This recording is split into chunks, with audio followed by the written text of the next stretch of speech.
and old residents of Abuja in restaurants, bars, clubs and other fun spots. This is nightlife in Abuja.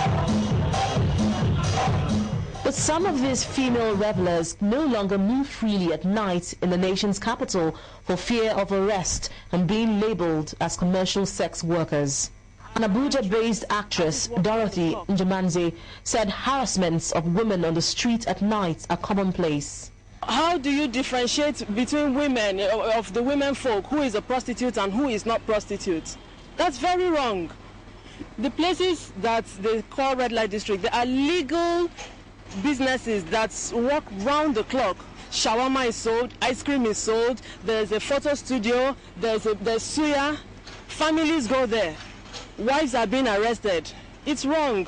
22-year-old Miriam Issa and her friend Sandra Meru were arrested by task force officials of the Abuja Environmental Protection Board in June this year on their way home from a night party. I came to town for a friend's birthday party. We went out at night. On our way home at about 2 a.m. my friends came out and they went straight into their car by the side of the road in front of the club. I stood with my other friend just trying to get a cab for him, so I walked back to the car. Within a few seconds I was standing there, this bus came on, there was no name, nothing, so for all I knew they could have been kidnappers. We're still seated in the car when some policemen and some other guys, I don't really know how to describe the guys, but they were much. There were more than 20 persons that came, surrounded the cars, deflated our tires at gunpoint that we should all drop. And that was how we came down. They were hitting us on our heads, slapping us, calling us names, prostitute, and we were being forced to go in to the compound. Out of the courtroom where Miss Issa and her friend were charged, their lawyer questioned the power of a task force to arrest ladies at night. They were arrested for an offense of soliciting for men and charged to court under Section 35, Sub 1 of the Abuja Environmental Sanitation Protection Board Act. And that's what the case is for. But as far as I know, under that law, there is no such provisions for such an offense.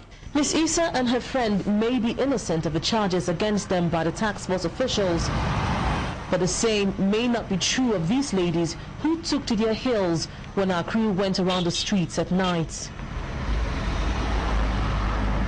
The director, Abuja Environmental Protection Board, defended the task force, saying they have strong evidence to show that those arrested are commercial sex workers.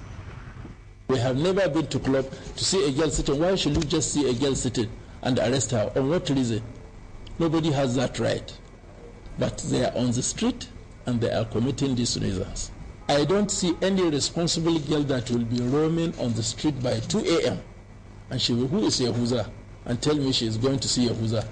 On the weekend, our crew was again on the trail of officials of a task force on the raid of the commercial sex workers in the city.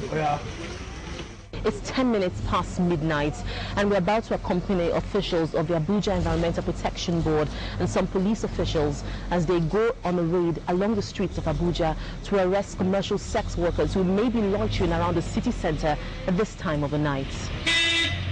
We went around the city to see how officials of a task force identify and arrest commercial sex workers. Less than 10 minutes away, we sighted a first offender. Quite a number of ladies suspected to be commercial sex workers were picked up. Some admitted their crime, while some others tried to justify why they were on the streets. You cannot do me anything, you can't even go anywhere. You can stop. I'm a mature girl. Do I look like a baby? On the matter of the street. It's 10 minutes past 2 a.m. and tonight's operation is over. The alleged commercial sex workers are now brought here to the task force office where their records are taken.